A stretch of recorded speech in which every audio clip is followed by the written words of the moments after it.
to run a no-kill shelter because they're there until someone adopts them. They're like your very own pets because you interact with them every day and you grow to love them the same as you do one that lives in your home. Sure. And, I'm sure there's some that's been there quite a while. Do you know what the longest stay that one is? That would be Cuban. Cuban has been there on and off 4 or 5 years. He's been there since 2020. Yeah.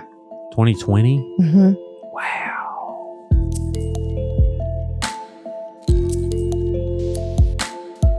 Welcome to Creepalachia.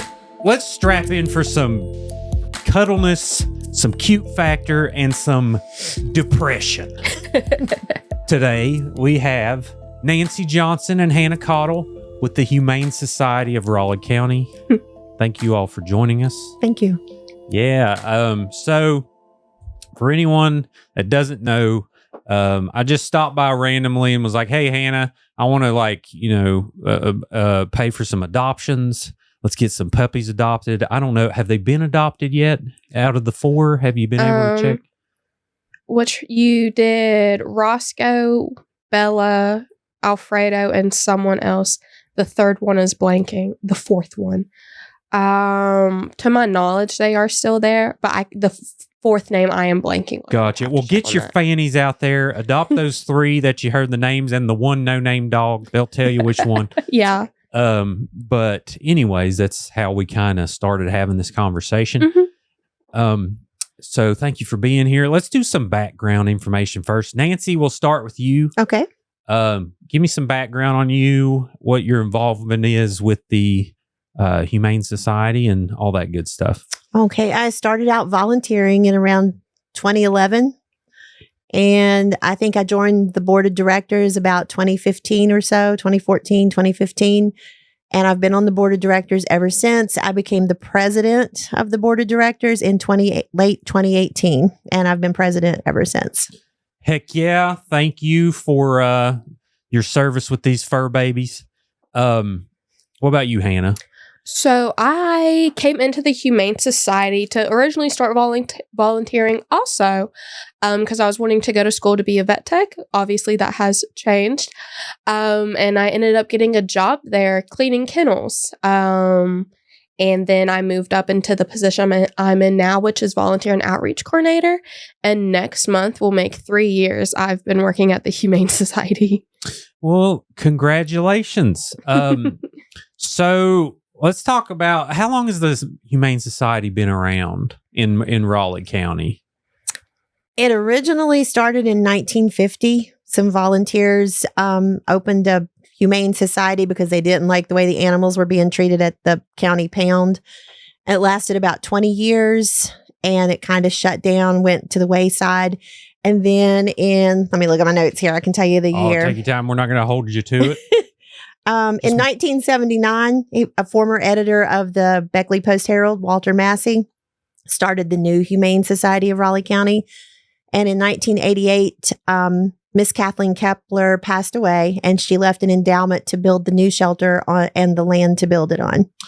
Very cool. And we decided to have this podcast because most places, most communities in the nation have shelters around for animals, and I thought it would be very interesting and yes, depressing, but also hopeful to hear about the day-to-day operations. So why is this so important for a community? And I'll ask you both, whoever wants to take it first. Why do we need humane societies and shelters? So to start off with, somewhere to put the strain on one of the animals, that's a huge part of what we do is housing them. And not only that, if you no longer want an animal, especially now, it's super hard to rehome even a cute little dog. So that's what we're here to do, to make the streets safer and everything, just to keep the stray dogs off. I feel like that's a really huge important thing that we do. How many do you have in the shelter right now? Do you know? So dogs, right now we have 73 dogs. Do you keep cats too? Yes. We do, but not. Cats go very quickly in comparison to dogs. Right now we do have Nova, who's kind of an anomaly when it comes to cats. She's been there a little over a year. That usually don't happen. She has if you've met Nova, she is A little selective. Definitely embodies catitude. She'll roll over on her belly, act all friendly, and then she don't want you near her. Oh, shout out Nova. Yeah. Most people know. Listen, I have 4 beautiful Sphinx cat babies. Do you? Have you ever had a Sphinx cat come through the place? No. It's been a rare occurrence where I see someone rehome a Sphinx cat. But those are, I could think about them right now and start crying. That's how much I love these cats. I'm gonna be so honest. If ones came in, especially since I've been there, it would come home with me. I love Sphinx cats. They are adorable. But like Nancy said, I haven't seen one. No. Gotcha. Since I've worked there. Gotcha. Well, what are the typical animals that you all come across? Is there a specific, like, do people drop animals off and not talk to you or anything crazy like that? We sometimes get people who will tie a dog to the front gate and just leave it. They'll throw a box of puppies at the front gate or leave a box of kittens at the front door unattended overnight. We've had them to actually freeze to death because they've just dropped them and left them. Goodness gracious. Yeah. And to clarify, this is illegal, correct? Yes. Okay. Very illegal. Why don't we build a trap door that just opens up and holds these people there until you come in the morning? And it'd be nice. But sadly, that is a reality that not only we face, every humane society faces, and I'm sure the rescues face the same thing. I don't know why people do it, but they sadly do. Like we have, if it's okay if I talk about this, we have one dog at the shelter now, Sky Faye. She was tied to our gate Christmas Eve. I think it was. And left there, pregnant, had 10 puppies in the shelter. And her puppies. I think the last of her puppies just got committed to rescue, so that's great. But she's still there.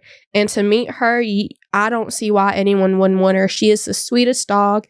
She does great with other dogs. She does great with people, everyone she's met.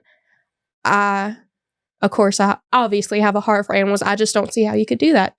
So she's still there? Mm-hmm. This Christmas baby, let's go get this baby. Take her home. Feed her some biscuits. Give her snuggles. She definitely won't complain. She is a huge fan of treats like most dogs are. Well, good deal. Are there specific breeds that people drop off or, is it usually mixed breeds or I'm just curious of the...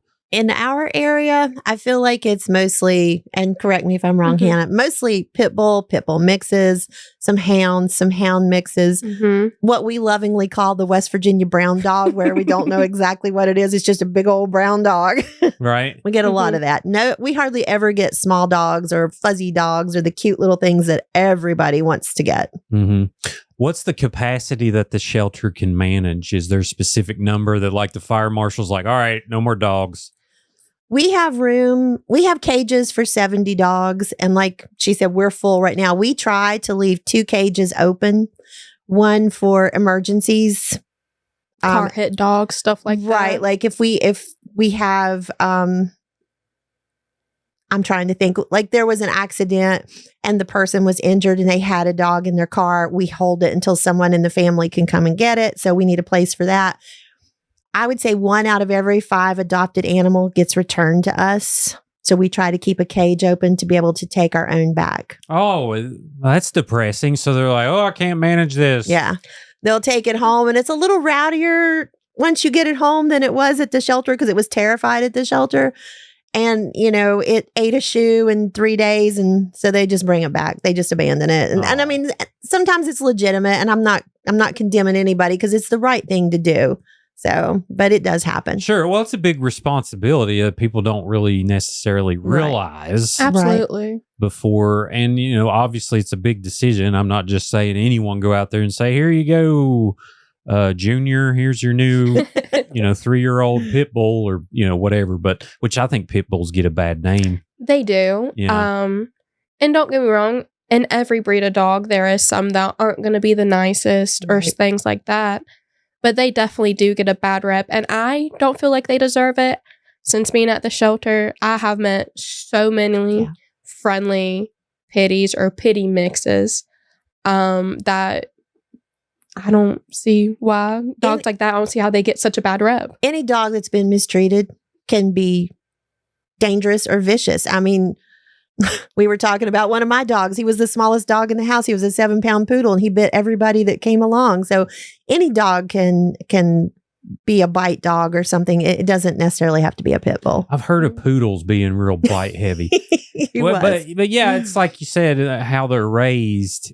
Typically, pit bulls are really strong. So, all these jerks will get them and raise them to fight and all that, which is because there's a little kid that got attacked by a pit bull in McDowell County where I'm from, and it like changed that whole family's life. Yeah. The kid lived, thankfully, but man, it was not good. Well, and sometimes it's not even that they've been treated badly; it's overbreeding, and they have mental disorders. Pit bulls can get brain tumors, and it grows and it presses against their skull, and they just lose their mind all of a sudden, and it can happen. So sometimes it's not the environment they lived in. It's just a genetic thing where they've been overbred or inbred. Sure. Genetics plays a huge part in, like we're talking about pitties for an example right now, but like German shepherds and dogs like that, they get inbred, and then not only their stature, how they're built makes them more prone to hip dysplasia and all that, but being inbred and poorly bred, I mean, it makes a huge difference in just from their personality to if they're more prone to getting cancers and stuff like that. Can dogs be bipolar? Definitely. Yes. Really? Okay. I think so, yes. Like they can make you breakfast one morning and then all of a sudden they'll slash your tires at work. Like, are there dogs that do that? I mean, not, what I'm saying. Okay. If I'm not mistaken, there is a syndrome. I'm trying to think of it. I cannot think of the name. It's just where something in their brain switches and they'll go from being the nicest dog you've ever met to not being nice. And then there's also sundowning syndrome. Right. Dogs can get that, or as the sun goes down, they kind of start to act different. I won't say lose their mind. They can get full-blown dementia. Yeah. Oh. Yeah. So they forget who you are and their personality is just like a human. Sometimes the nicest person in the world, once they develop Alzheimer's or dementia, they're not so nice. The dogs are the same. Are there any diabetic dogs in there? Yes. Really? Y'all have one? We don't have a dog, but we did have a cat that had diabetes. You'd be amazed at how much of an overlap human medicine and animal medicine has. Are they like shooting it up with insulin? Yes. Yeah. You had to give it shots? I owned one for about 5-6 years that had to have insulin twice a day. Oh, how precious. I don't know if that's precious, but yeah, it's kind of depressing, but at the same time. Yeah. I was going to say, I didn't mean to interrupt you. No, you're fine. You're fine. I typically interrupt people. I'm very sorry ahead of time. Okay. No, you're fine. I do the same thing. It's because I get, like, I want to say my thought. Yeah. Let it out. Yeah. But they can go into remission just like people can. Like the dude is the cat that we had that had diabetes, and one of our lovely volunteers ended up adopting him. Well, she volunteer and fosters, and he went into remission not too long after she adopted him, and as far as I know, he's doing great. As far as I know. Could you tell the symptoms? Like all of a sudden, kitty cats plopped out on the floors, sweating, or like how do you know when the cat's sugar's low? I'm just curious. I know Not in my really? case, when her sugar would drop, she would get very lethargic and she wouldn't eat. She's drinking a lot of water. She didn't want to eat, and she just was kind of there. And that was it. You just handed a popsicle like, okay, kitty. There you go. We'd put a little bit of honey or maple syrup on her gums. Oh, okay. Yep. I like it. I was going to say, I don't know necessarily if it's signs that they have diabetes or not, but I know like when we get some kittens and their sugar is low, their gums will get a really white. pale pink. And like she was saying, we use Caro syrup just a little bit on their gums to just boost their blood pressure real quick. How interesting. All right, let's run through the gauntlet of depressing diseases. Do you have like kitty cancer? Yes. Really? Yeah. Unfortunately, yes. So how do you tell? Do they start getting cysts or anything like that? Or They can. They can. A lot of times in both dogs and cats, it's mammary tumors where they weren't spayed or Neutered. mostly it's spayed. Yeah. They can get prostate cancer. They can get mammary breast cancer. Obviously, testicular cancer. Yeah. That's a huge thing in unaltered male dogs. Goodness. Mm. I'd like to add animals into the breast cancer awareness month, please, because I did not know that. Yes. That's crazy. But carry on. More I'm trying to think. foot cancer, brain cancer. My little dog had urinary tract cancer. She had tumors in her urinary tract where she wasn't treated for UTIs when her former owners had her. I'm not going to take the blame for that. I didn't do it. Yeah. But they develop cancer. I have a cat that has a polyp in her ear. It could be cancerous. Goodness. My niece has a dog who has a abscess tooth, and when the abscess went down, there's a tumor up in the roof of his mouth that they're going to try to take out. Do you give them chemo? They can. Yeah. Really? Yes. Mhm. Wow. And it does not affect dogs the same way it affects people. I learned that. In what way? They don't lose weight. They don't lose their appetite. They don't lose their hair. It's completely different. I Huh. met several dogs that had lengthy chemos, and they looked great. Right. I Go ahead. was just gonna say, like right now we've had one dog that did pass away. His name was Harry. He had lung cancer. Yeah. He started which he had issues since he came in, skin issues, eye issues, and then he went to the vet and got an X-ray, and he had several little Nodules. nodules in his lungs of cancer. Was he a coal miner? He might have been Okay. in his past life. Too many Newports? I hate to make jokes out of this. He really could have You lived with to a smoker. sometimes, Oh, yeah. Secondary smoke? Yes, absolutely. that's worse than if you're smoking. Yeah. And then we have a dog right now in foster care, Clyde, sweetest dog ever. I don't even think he's 5 years old. He has, I want to say, bone cancer. It's terminal. There's nothing we can do for it. Mm-mm. But a foster stepped up, and he's been in a foster home for, I want to say, a little over a year now.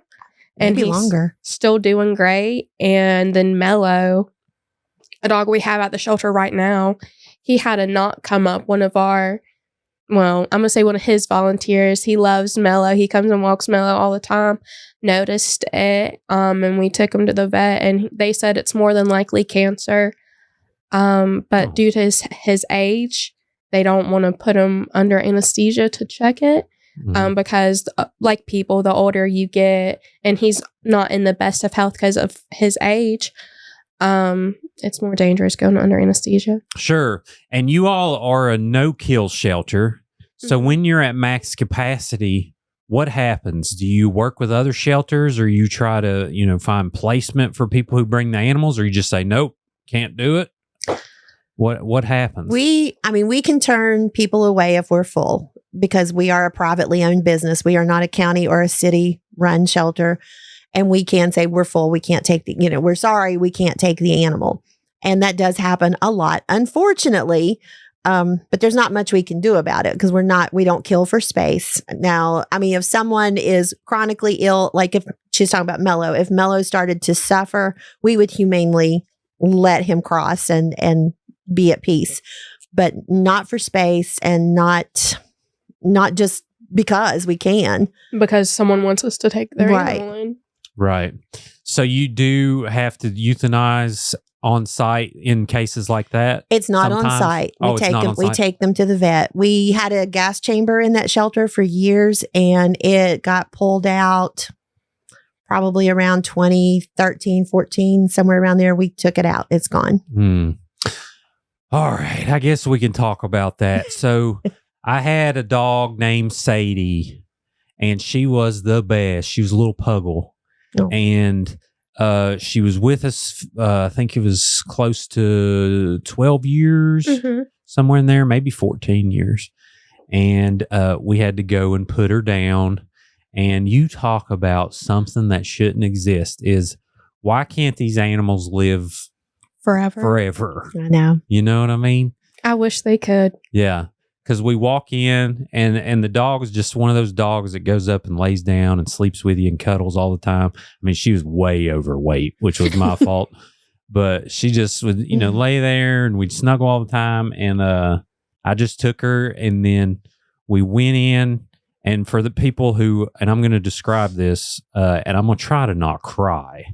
But so we go in, they lay her down, and they just decided like, okay, you can stay here as long as you want. You can stay with the dog. So I stayed there, and I held the dog while I was on the table, and they gave her the shot, which I think puts them. There's 2 shots, right? Right. Yeah.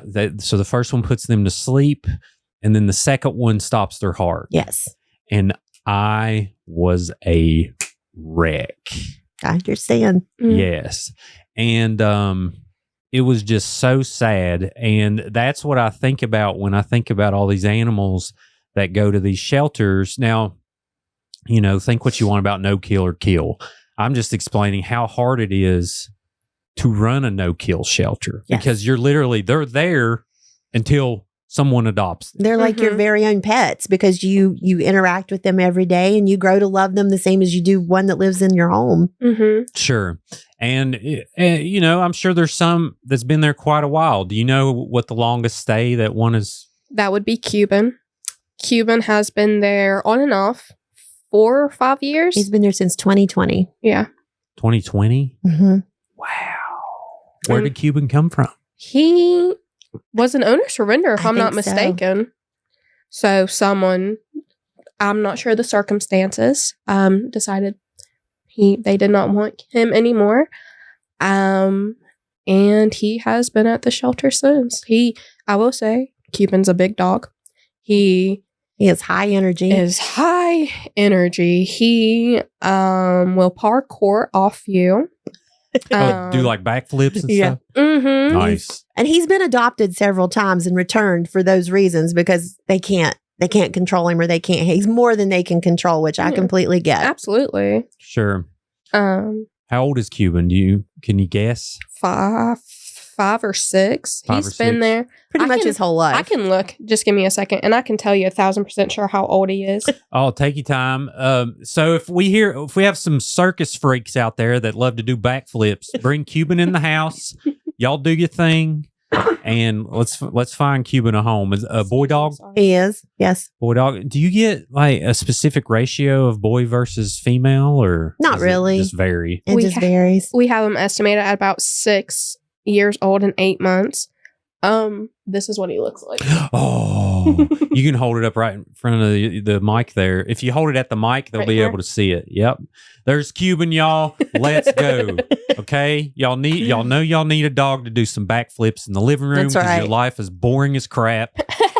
Get Cuban in there, feed him some biscuits. If you're a runner or a hiker or somebody that's very active, he's your guy. Absolutely. Get him a treadmill. I mean, there you go.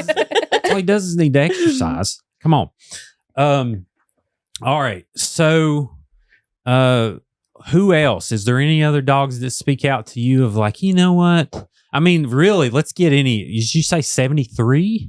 Okay, let's get any of these 73 adopted from this show and comment on this episode, because we got to know. I bought 4 of these adoptions. That's right. Yeah. What do we got to do, people? Okay. I'm not saying be irresponsible. It's a big decision, but get off your fanny, get little Junior that birthday present, and let's go. We try to have adoption specials almost every month. We try to come up with creative ways to do adoption specials, and like this one, Nancy's idea, where it was Easter. We had Easter eggs where you would pick one and you got a percentage off your adoption. It was anywhere from 5% to free. So heck yeah. Did it work? We did get one big dog adopted, Maya.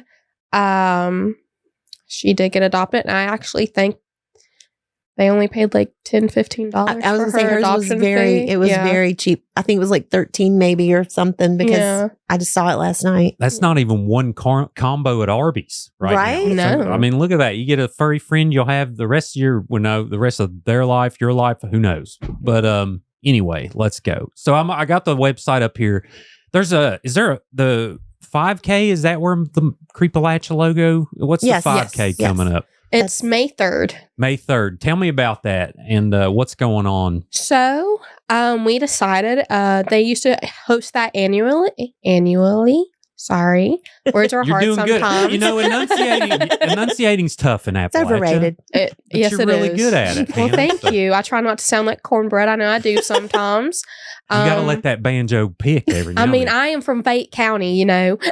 Heck yeah, I'm from the county, McDowell. McDowell. Lord, yeah. All right, go ahead. But so we decided to bring it back this year. It's the Fast and the Furious. It is taking place May 3rd. At the shelter. It starts at the shelter, and you'll make a loop. Pre-registration starts at 7 the day of, and you can pre-register up until the day of, or if you are a last-minute person like I can be sometimes, you can come the day of and register to run the 5K, or there's also a walk option. Or if you're not big into exercise, you can also walk dogs or volunteer there. We still need volunteers, so if anyone out there is free May 3rd, come out to the Humane Society and help us out. We would greatly appreciate it. Awesome. Do you have any goals set in mind for this? What's the ultimate goal with this 5K? Trying to raise money? We getting food donations? What all can people do to help? So All of the above. yeah, all the above. And also just trying to get our animals out there. That's really the end goal of everything, is getting our animals and the word of us out there. Letting people know, like, hey, we got a bunch of cute dogs and cats up for adoption. If you're looking for one, we might have what you want. And then getting them exercise. There's also a dog walk option for the 5K where you can walk some of our furry friends, the dogs specifically. We have had people ask if they can walk cats. That's not an option, sadly. Cats are like, get that leash off me. What are you doing? I mean, I have met people who have leash trained their cats. I personally have been unsuccessful because I did try that. My cat was like, No. But you can come up. We have a back field, and I believe 4 rounds, like 4 loops around it, is a mile. So you can walk some of our furry friends if you'd like to get your steps in. So they could walk the dog and take the dog home if they love the dog. Absolutely. Okay, that's how it works. Yeah. Let's go, people. That sounds perfect. Yeah, my cats. So the Bambino, she's a weenie cat, and you take her outside, and she sounds. I'm always worried when I take him to the groomer because she sounds like a child. Oh, no. She's like, you know, and I take her out and I'm like, someone's going to call the police because this does not sound like a cat at all. But she does the same thing when you put her on the grass. She's like, I want no part of this at all. So, but they get cold. They got no hair. So Yeah. And go ahead. I was going to say, and like they have no hair, so they can get sunburn and all that stuff. So Exactly. Yeah. We want to make a catio. Have you saw those? yes, we've actually thrown the idea out at the shelter a few times. If you've ever been in our big cat room, there's a door that leads outside, and we've thrown that idea around a handful of times. I'm a huge advocate for it because I don't know if your cats do it, but when cats see birds, they'll chirp sometimes. I love that. I think it's the cutest thing ever. So That same cat's like, Yeah. yeah, that same cat will do that. And she bird watches like all day and she'll bark, and it's awesome. All right. So Code Red, is this a thing that you all practice? I've heard Code Red mentioned at shelters. What does that mean? Code Red is usually in the shelters that try to remain no kill. They're usually county run shelters, and they've tried really hard to keep from euthanizing for space. And when they get to that point that they are full and they're forced to take in every animal that comes through their door, that's when they do Code Red. Gotcha. What are your feelings on a kill shelter? Can we talk about that? Because I know, I don't know if there's some kind of beef turf war out there, No. or how does that work? I feel bad for the people who work there. I Yes. couldn't imagine having to choose the dogs or cats that have to be euthanized. My heart goes out to them. It's heartbreaking. It is, but I mean, they're doing their job, and it's not a job I could do. Like I said, I feel so bad for them, but I give them props. They all try their absolute best to not have to euthanize. They do. They send out, like we do, send out to rescues. They hold adoption specials. So I give them props for trying their absolute best. And I do feel bad that some of them get all the hate they get online because no one wants an animal It's euthanized. not their fault. I mean, but it's not their fault. I mean, the shelters are the ones who get blamed, and it's the people who failed the animals that should be blamed. It's not the people at the shelter trying to save them. Sure. And that's just sad because Mercer County, for example, great shelter, great director. Everybody that works there is great. And they just get bombarded with animals there. And it's sad because she works so hard to try to save them. And she's done really well for about the past 5 years. And she has been struggling lately because she's just being overrun. Oh, fortunately, we can say no more. And basically, we don't lock the door, but we can lock the door and say no more. We're done for right now until we adopt somebody. We have that option, and they don't. Right. Yeah, and I'm making jokes and stuff so people don't get so depressed that they draw the shades and not come outside for a couple weeks. Yeah. Because it's depressing and awful to think about. But also, there are stories that happen where, maybe that dog that's been there a little while finds a new owner, and you hear later that they're getting along and everybody loves it. So I'm sure that happens too. It does. Absolutely. I'm sorry. Go ahead. I was just going to say, absolutely. That is one thing that makes working at a humane society worth it. You love the animals and you love them while they're there, but to see them find that home where you can just tell it's a great fit and they're going to live out the rest of their life in a loving home, it makes all the heartaches of seeing the sick animals and the mistreated animals 1,000% worth it. Sure. 100%. Nancy, what do you got to add? You look like you had something to say. No, I mean, that was she's done a very good job describing that because it really does. And we've even had animals one in particular that she just couldn't be adopted out. She did not like other animals. She did not like women, but she had a consistent volunteer who came every day of life and walked her and played with her and brought her treats. And even though she had to stay with us and live with us, it made us so happy to see her react to him the way she did. And even though she was there, it was still a great thing. She lived a full life. And when her time was up, she was a happy dog. Good deal. So, Nancy, what is your experience with animals? How far does this go back? Have you loved animals since an early age, or? Yeah. Unfortunately for my parents, yes. I was the kid who brought home the little baby mice I found in the garden when they plowed up the nest, or the baby bird that got knocked out of the nest, So that's my daughter right now. If we're sitting around, she's like, "Dad, let's go look for frogs." I'm like, "All right, let's go." So I fully see her, and she had a betta fish. And every time I'm like, this thing's going to die. And there's going to be a day where she has the worst day of her life. Yeah. Because they don't live long at all. And every time she just is like, oh, and it's just awful. But at the same time, I love that she loves these animals so much. So what's the overpopulation about? Why are we having so many animals that we can't hardly control? We need spay and neuter ordinances, if not for the whole state, at least for the county. We have advocated for them. They're hard to get. And there's a lot of laws that are already in place concerning animals that don't necessarily get followed up on because it's not the most important thing. I mean, there are murders and everything, and I understand why that would fall way down the totem pole. I do. But it's spay neuter. I mean, the vets, people can't afford them. It's not the vet's fault. They have to pay for their equipment and their time also.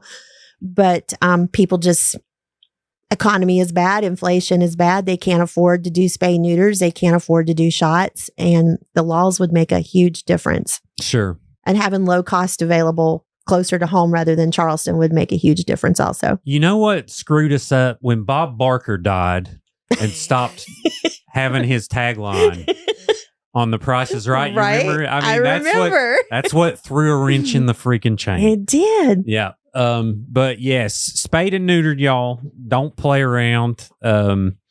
And people, you get a stray cat in the neighborhood and they're like, oh, they just had babies. Oh, look how cute. But those babies grow up and then they're going to have babies and it becomes a whole thing. So go ahead. Sorry. No, you're great. You're great.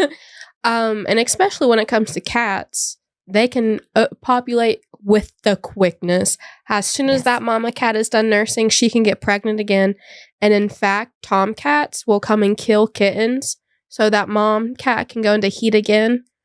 So she can get pregnant again. Gotcha. Well, it sounds like, majority of Southern West Virginia right now, gets along with humans. But anyway, do you get any rabbits or any kind of weird animals? Not weird animals, but anything out of the ordinary can you take? Or So, no. Some humane societies are able to take them in. We are not. We have had stuff like that dropped on us. Mm-hmm. That's when we have to contact the DNR. We had, I think the most recent was a rabbit that was dropped in the lobby, and I knew a rescue in Mercer County that took care of rabbits, so I contacted them and they took the rabbit. Yeah. We've had ferrets. No, never had a ferret come on. We've had people bring in, I think they called it a chicken hawk. Found it on the side of the road. Snakes. Baby birds, lizards. Well, we do have people bring them in. Like I said, some humane societies, a lot of county ran ones more than anything, do take in livestock and that kind of exotic animals. But we do not. We don't have the facility to take care of once them. upon a time we did help with livestock. We had a barn for horses and we had a pig in for a while. It was the meanest pig in the world. Wow. We had a couple of goats come in, and that's kind of gone by the wayside as time has went on, and our barn kind of fell in, and we just didn't have money to kind of rebuild it. So we just kind of focused more on the dogs and the cats when we went no kill, put our funds to better use there. Gotcha. Sounds like Cuban's the goat right now. Yep. Cuban's the goat. Yeah. All right. Go ahead, Hannah. Oh, no, I didn't. Did I interrupt you? No. Yeah. Stop apologizing. But I was going to say, along the lines of spaying and neutering, well, I was going to add something. Our vouchers? Well, no. People deciding they not realizing how big of a responsibility taking on an animal is. They see all cute free puppies on the side of the road and take them in, and it grows up to be a big dog. I mean, I know me myself, I have a 110-pound dog. He's a big boy, not what I anticipated when I got him. And then they're just like, I don't want this anymore. And then they bring them into us. So just people not doing the proper research, not only on getting a cat or a dog, but breed specific research. Yes. If you like the look of a cattle dog, be ready to have a cattle dog. They're nippy. They like their cattle dogs. They're going to try working dogs. They have energy. They're going to try a good thing. Your kids. A good thing to remember is there is no such thing as a free dog or cat. That does not exist. Right. Yeah. Well, breeders too, irresponsible breeders, you got to watch, because I've read horror stories. There's a time where I wanted a micro pig. And these people would buy micro pigs, only they wouldn't be micro pigs, and then they would get as big as this desk. Right. So, I'd say a lot of that happens too. It does. Yeah. Go ahead, Hannah.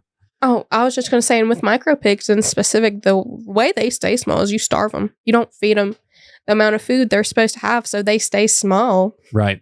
Oh, wow. Okay. Yeah. Well, fun fact. Sense. You can train them on a litter box. You can. You can also train like little dogs to use like litter boxes. I've seen like Italian greyhounds. Yeah. They can, like the smaller ones, not like the big racing ones. Yeah, you can train them to use litter boxes. My bougie kitties takes dumps in robots. Oh. We got 3 robots, and they spin around, and then it's like, all right, I got to replace it every week. So yeah, they're bougie kitties. Get the notifications on your phone, and you can see how much each of them weighs depending on if you have a litter robot. Yeah. Yeah. Well, and I'm gonna have to beep this, but I named all the dump stations. You name it on the app. I named it Shitter 1, Shitter 2. Or no, it's Shitter 1, Shitter Done, and downstairs is Shitter Fun because the arcade's down there. Gotcha. So yeah. But anyway, let me take a picture of that. I'll have to beep that. But all right. So tell me let's talk day-to-day process. I want to start a shelter. What do I need to know? about, and that this is rhetorical. Is that the word? Like, I don't really want to start one, Right. Mhm. but let's Yeah. say I did. What is the schedule like every day? How many people do you need in this place? So, on a day-to-day basis, I believe we have at least 3 kennel workers that take care of the back. That's just for dogs. Because we have large runs, small runs, Big E, ISO, and puppies. That's just in dogs. Then up front, we have our cat lady or ladies, or, well, we really never have guys on cats. We have the 2 ISO rooms Right. and the 2 cat rooms. And then you have me, the volunteer and outreach coordinator. And then you have The our front desk receptionist. lady. And then obviously our director, Mhm. and we have a rescue coordinator. That's people that are pretty much there every single day we're open. Mhm. Mostly everybody gets there at about 8:30, some a little earlier, some a little later. Are there no baby daddy cats? You said there's only girl cats. Oh, you never no. get boys. Oh, like No, there's boys. workers. Gotcha. I was gonna say we gotta get some child support.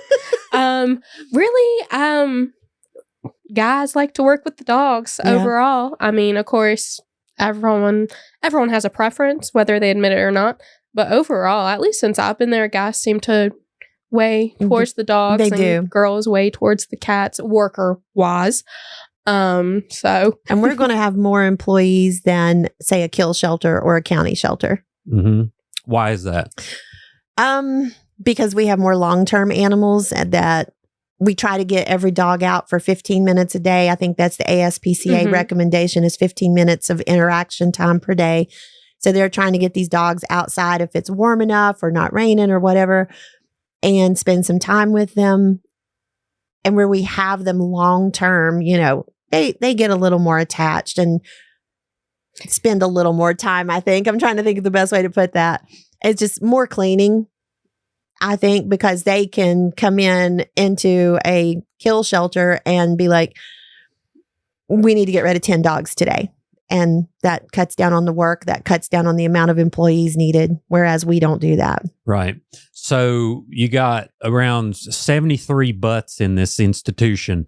Where does all the poop and pee go? that's just dogs. That's Oh. not including cats. Yeah. Gotcha. Okay, well, they poop in boxes. That's, Yeah. Some of them. Some of them. Okay. Gotcha. So some of them are just like spraying, like, let me out of here. The You know, male just cats, yeah. Picked off. Okay. Got it. Where does all this stuff go? You just like, throw it in the trash.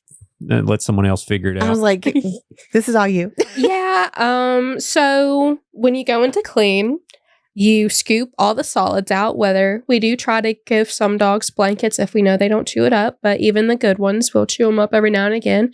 So you go in, you scoop up all the solids, and we bag it up and it does get thrown in the trash. And then a pee gets sprayed down the drain. When We you move the dogs out, we spray disinfectant. yeah. We use rescue and you have to let it set for 15 minutes? I think 10? so. What's rescue? It's a cleaning agency that just disinfects the kennel. It Non-toxic type stuff. Very Mhm. non-toxic, It's- yes. I think is it animal specific? It is cleaner? animal specific, yes. So it cleans, which we use that for dogs. So like illnesses like parvo that is spread in feces, it gets I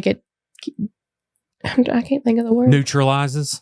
It gets rid of so it can't be passed on Gotcha. to the next dog, which of course all the kennels are clean, but just in case, because every now and again we do get You a might case. miss a spot Yeah. or, something on the wall or you just don't know. So Do you do in-house immunizations? yes, Or- for our Yes. own dogs, yes. We immunize them as soon as they come in. We actually have we have a medical person Mhm. that evaluates them and, checks for if they see tumors or cuts or anything. And then they immunize them and they basically monitor them the first 5 days, I guess, to make sure Yeah. that nothing shows up. Mm-hmm. And just so the medical person is not a vet. No. We don't have a vet on staff. We do get people coming in all the time. If it's anything serious, we do have to take the animals to the vet. Yes. We cannot give rabies in house. They have to go to a vet for that. No surgeries. No surgeries in house at the shelter. I'm saying in house like I'm at a restaurant. But we try to do the most treatment we can As allowed by law. Yeah, has allowed by law. You can't give them steroids or anything like No. no medical marijuana. No. Okay. So All right, it's good to know. I just wanted to clarify that. Yeah, sorry. Sure, no, I should have that's, said that. that's great. So when someone gets their adoption, everything's going to be taken care of. Yes, it should They're not going to be. Are they going to need to like get new shots in a year or anything additional? So there is yearly shots, of course, you have to pay for. But when you adopt an animal from us, they are completely up to date on vaccines per their age and already fixed if they are old enough. And dogs, we microchip. So you pretty much set to go when you're adopting. And like I said, of course, you do have the yearly vaccines that you have to get, which I think after their initial ones, you can go back to the vet and you can get like the 3-year rabies. So you don't have to worry about that every year. And that's only $18. So yeah. Sure. Are there any Democratic dogs? Or no, I'm just kidding. So the microchips, how long do they last? What is that? How does it work? Do you have an app? No. So it's not a tracking device. It's pretty much, it is about the size of a grain of rice. And you put it in between a dog's shoulders, and cats can also get microchipped. We just don't do it at our facility. You can get them microchipped at a vet's office. But it gets implanted in between their shoulders, and it contains a 16-digit number that is special to that microchip, so that animal. And you go online and you register it to you. So if your animal ends up at a vet's office or a shelter, they can scan it and look up that 16-digit number and get your animal back to you. You know what I would have named this microchip company? Mark of the Beast. oh gosh. I just now thought of that. I mean, that would probably turn a lot of people away. $1 million idea. All right. That just came to me. I'm sorry. I didn't pay attention to anything else you said. I was thinking that. I was like, You're fine. This is a great idea. All right. So, all right. So we're talking about 200 dumps a day. This is intense. Yeah. Yeah. Well, thank you for all you're doing. How much food does it take to feed these babies? What are we talking? In about a week, dogs alone, we go through 300 pounds of food, if not more, depending on if we have puppies. Of course, that adds to more mouths to feed. We usually always have a bunch of bigger dogs. But so any given week, it'd be about 300 pounds of just dog food. Cats, it varies a lot more. Like I said, cats go a lot quicker than dogs. So sometimes we'll have a ton of cats and sometimes we won't. So that really varies. I don't have a number for that one. Gotcha. Well, that's good to know. Do you have an estimated cost of what this food? Do you have any kind of suppliers where you buy in bulk or anything like that? Or No, we buy mostly, I think, Tractor Supply, Mm-hmm. Rural King. So you're paying retail? Yeah, we're paying retail. The only saving grace is we're 501c3, so we don't pay the sales tax. Yeah. Well, at least you get that popcorn that Tractor Supply has. That's some Rural King. Or Rural King. Yeah, you're right. My bad. I love the free popcorn. I dump a bunch of. I love salty popcorn. So Oh, it's so good. I got a popcorn maker here just for that. I'm trying to get Marquis' recipe. If anyone out there wants to shoot me them ingredients, hey, if you find it out, let me know because I love their popcorn. heck yeah, hook me up.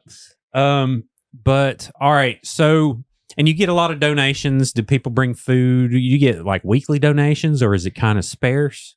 So it really just depends. Obviously during the holiday times, we get a lot more donations than in general.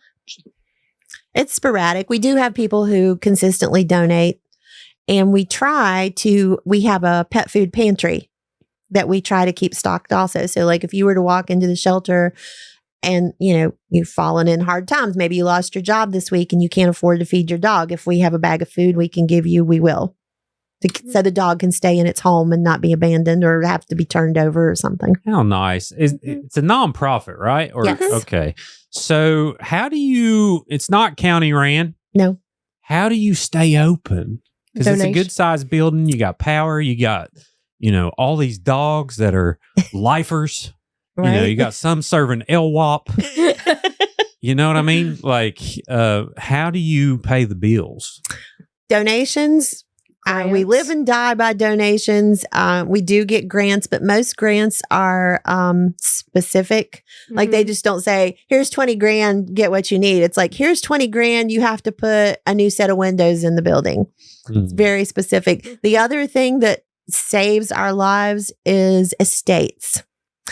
Little old ladies who love their cats and their dogs, when they pass away, will leave an estate. And we appreciate them so much.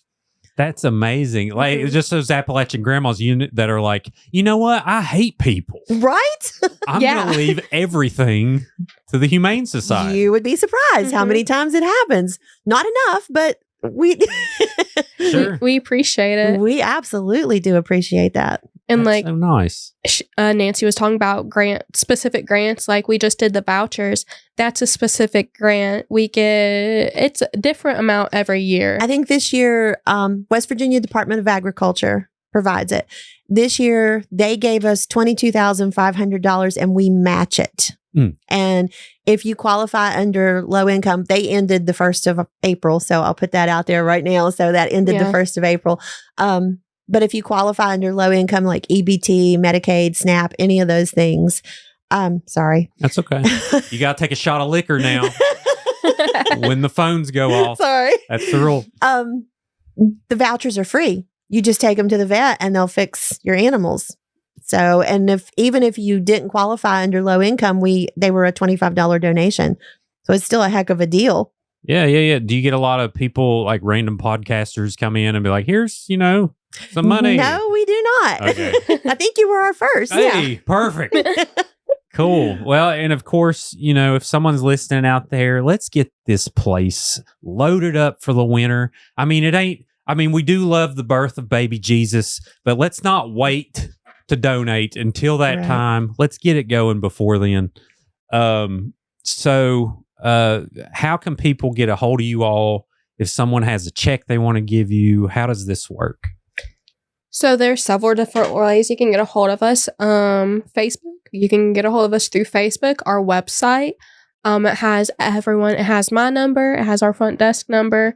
Has our director's email, our receptionist's email, my email. So you can get a hold of us that way, or you can come into the shelter, or like I said, call the shelter. So there's several different ways. We also do PayPal online. So heck yeah, it's a beautiful place is it Pinecrest? Is that technically Gray Flats Road? Gray Flats Road. Okay, awesome bike trail around that area. Yeah, have you ever been on it? Mm-hmm. Oh, it's fabulous. Well, cool. So, is there a certain point of time where all the dogs are like, you know what? Let's all take a nap at once. Where it's just calm and serene, or does one bark kind of like domino affect the whole place? It kind of does. And we have worked very hard in the past, in the old shelter. You could come in and just walk into the kennels. And every time a stranger walks into the kennels, they lose their minds. They all just go nuts.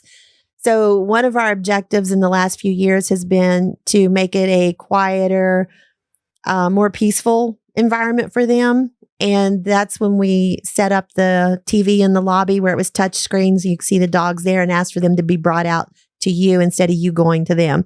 It does cut down on the noise and the stress. And I thought you was going to bring some monks in, some Tibetan bowl music, have some stuff going on. We play them some radio. Every time I'm out there, I hear the same song every day.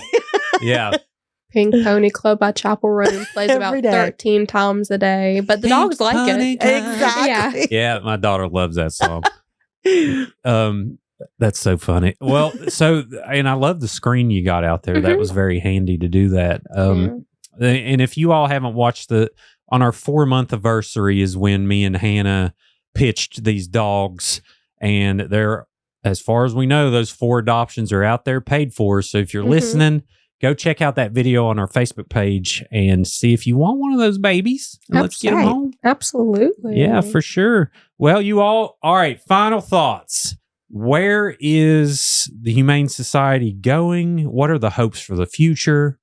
When are we handing Hannah the torch to take over everything? What are the plans? As much as I love the Humane Society, I don't think I could run that place by myself. I give a huge shout out to our director. He does a wonderful job at making sure we get grants and all that, keeping everything afloat. I don't think I personally could do that. I'm good at talking to people. So I like my position now. Good answer. Listen, Hannah's awesome. Y'all need to keep her, whatever you got to do. We love our Hannah. We don't want her to go anywhere. Yeah, very knowledgeable. So when you get an employee like Hannah, hold on to him. That's right. Pay him, do whatever you got to do to keep him right there. Well, thank you. What about you, Nancy? I mean, the shelter is so much improved over what it was when I first started going there that I'm very excited that the path that we've taken. And like she said, Brett has been instrumental in that. He's been a great director, and I really don't know what I would do without him, because I played director for about 3 months when we were kind of in between directors, and I was like, oh no, never again. Right. So I just like to see it continue to grow and people support us and just give us a little more credit than we get sometimes. Mm-hmm. Sure. Yeah. What do you have any regulars that come in? It's like, hey, I'm here to pet the dogs again. I'm not adopting any, but We absolutely do. We do.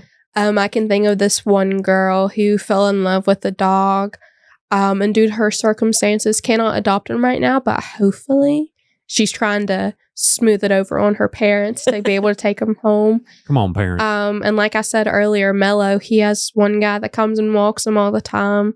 So we absolutely have regulars that come out and Mhm. volunteer and help out, and we appreciate them more than we can ever say. People who come out and volunteer and help out with our animals, just like our donors, they make a huge difference in being able to do what we do. Yes. Shoot you out. Let's solve this problem, y'all. Let's get this. We need at least 10 cages open. That's my goal. That's right. We got to have some cages open. We got to have more room for these fur babies to come and sleep and get adopted and find spoiled kids that don't just, deserve much, but they still need a dog, But let's go. Everyone else, be sure to check out. It is HSRCWV.org. HSRCWV.org is where you can, and are the animals on here? Yeah, Yes. you can actually go to the adopt. Okay, well, let's go ahead and look here. We're going to look at we're going to view some dogs here. Yeah. Everyone can see. And I will say, that's one question we get all the time. Why? Y'all say y'all have so many dogs. Why aren't they all on the screen? Well, we get some. When they first come in, if they come in as a stray, we have to put them on a 5-day stray hold, get their owner a chance to come and reclaim them. There's medical holds. So there's a court holds sometimes Mhm. Right. for court cases. A court hold, we got to talk about that. Okay. So let's get really depressed. There's all kinds of these animal abuse cases popping up. Yes. What is going on of emaciated dogs at these places? Have you ever had to assist in a situation like this? What happens there? I will say we have. I'm very thankful. We don't go out and pick up dogs that is animal control. I could not imagine the houses they go into, the dogs they bring in. They smell horrible when they came in. I cannot imagine the situation they came from. So shout out to animal control. They also don't get nearly as much credit as they deserve at times. Yeah. They try their best to do their job, but stuff holds them back. We have to have space for them to bring in they have dogs. laws they have to follow. Yeah. They can't just come on your property and do what they want to do because your neighbor called and said your dog looks skinny. If there's a house and a bowl, there's nothing they can do. Whether there's food in it or not, there's nothing they can do. I'm going to propose karate kick legislation where animal control, if there's proof you haven't been feeding your dog, can karate kick your head. They would and like take that. your animal. Yeah. I mean, I think people will be down for this. This may change everything. But yeah, we won't talk about specific cases, but I've came across some where people are like hoarders and they just, they like, instead of, newspapers or angel and lighthouse figurines, they'll just hoard animals. Yes. Mm-hmm. And it's very depressing. Have you all had to take animals in from these situations to where you got to get them beefed up again? And We have one instance I remember for sure. We took in actually, there's two. Yeah. There was 48 cats dropped in our parking lot in cages dog crates that came from one house. Goodness. Yeah. And they were inbred and overbred. And when you opened the cat room door, you had 48 cats that all looked identical. It And was scary. horrible. I was going to say, like, how's They an did- they inbred s- cat? Is it like Hills have, litter boxes or, you know what, They- you know what I'm saying? Well, I Like- mean, they're born just like anything else. They'll be born without a leg or an eye or brain damage or Oh. something. And most of these were okay. They had some chronic health problems, but Mhm. it was nothing life threatening. But some of them were very skinny. They smelled Mhm. awful, Mhm. and it was just a bad situation. Another time, I helped with. I think we had 30 some cats that they brought in out of a hoarder home. Mm. And it was terrible. Those cats were mean because this person never touched them. So they had just become indoor feral cats, basically. Dude, you talk about crazy. A feral cat can rip your face off. I couldn't imagine. Could you Mhm. imagine like a tiger being feral? Oh my gosh. You know what I mean? You have no shot because No. these little No. cats can ruin your life. They can. We don't take feral cats at the shelter because we don't have any way to house them safely. Sure. I mean, for the cats that aren't feral, we don't want these other cats beating them up on the daily. We Mhm. don't want our employees getting bit and sliced up, and we don't want the public to come in to see cats and get bitten and sliced up. So we don't take feral cats any longer. What do you do in that situation? Because they need love too. I mean, is it possible to tame them into or Once they're so old, not really. Usually. Some people have had success, but not great. We do have some really good cat ladies in Raleigh County. Loved at Last. We shout out to Amy Yeah. for Loved at Last. shout out Amy? That's right. She that's her every day from morning till way in the night. She goes from colony to colony. She feeds them. She makes sure they have water. If they look sick, she traps them and takes them to the vets. And I mean, Vets them to the best of her ability. Yes. Because they are feral, so they're not taking medicine. no, By she choice. tries. And there are several other ladies that do the same. She's just the most prominent one that we help and work with the most. Yeah. Yeah, Amy doing the Lord's work. Goodness gracious. All right, I think we've been in the dark long enough. Let's brighten it up with some adoptions, y'all. Be sure to like you all on Facebook. You anywhere else Yes. on social media? We're on Facebook, TikTok, and Instagram. Do you do regular TikToks? I try There we my go. best. Is Hannah the on-camera Um, talent? Sadly. No, you do a great job. You do a great job. Well, thank you. Yeah. Well, y'all be sure to check out the Humane Society of Raleigh County, and everyone else, before you're done watching this video, be sure to hit that like button, subscribe to Creepalachia if you haven't, and if you're listening on Apple or Spotify, take a minute, leave a review. That'll help the show get found and potentially more of these babies to get adopted. Yes. I want Hannah to call me and be like, you won't believe this. Like, we have no animals. This is crazy. The first time I'd in like history. to hear that myself. That would be amazing. Yeah, that would be awesome. But everyone else, above all else, always remember one thing: long live Appalachia.